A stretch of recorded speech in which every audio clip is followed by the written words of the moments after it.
বাংলাদেশে আজ থেকে পরীক্ষামূলকভাবে চালু হয়েছে মার্কিন ধনকুবের ইলন মাস্কের মালিকানাধীন প্রতিষ্ঠান স্টারলিংকের ইন্টারনেট সেবা। আজ বুধবার 9 এপ্রিল অন্তর্বর্তী সরকারের যুব ও ক্রীড়া উপদেষ্টা আসিফ মাহমুদ নিজের ভেরিফাইড ফেসবুক পেজে এ তথ্য জানান। উপদেষ্টা ফেসবুক পোস্টে লিখেন, বাংলাদেশে স্টারলিংক ইন্টারনেট সেবার পরীক্ষামূলক যাত্রা শুরু হল আজ থেকে।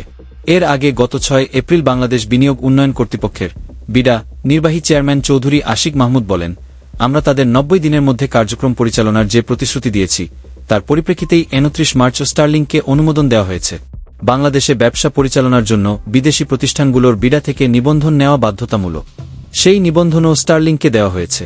বাংলাদেশ বিনিয়োগ সম্মেলনের ভেন্যু রাজধানীর ইন্টারকন্টিনেন্টাল হোটেলে আজ বুধবার পরীক্ষামূলকভাবে স্টারলিংকের ইন্টারনেট সেবা ব্যবহার করার কথাও জানান আশিক মাহমুদ।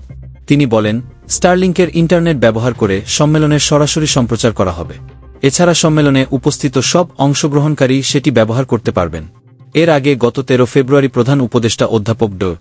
মোহাম্মদ ইউনুস ও স্পেসএক্সের সিইও ইলন মাস্কের মধ্যে টেলিফোনে আলোচনা হয়। সেখানে বাংলাদেশের জন্য স্টারলিংকের স্যাটেলাইট ইন্টারনেট সেবা চালুর সম্ভাবনা ও ভবিষ্যৎ সহযোগিতা নিয়ে আলোচনা হয়।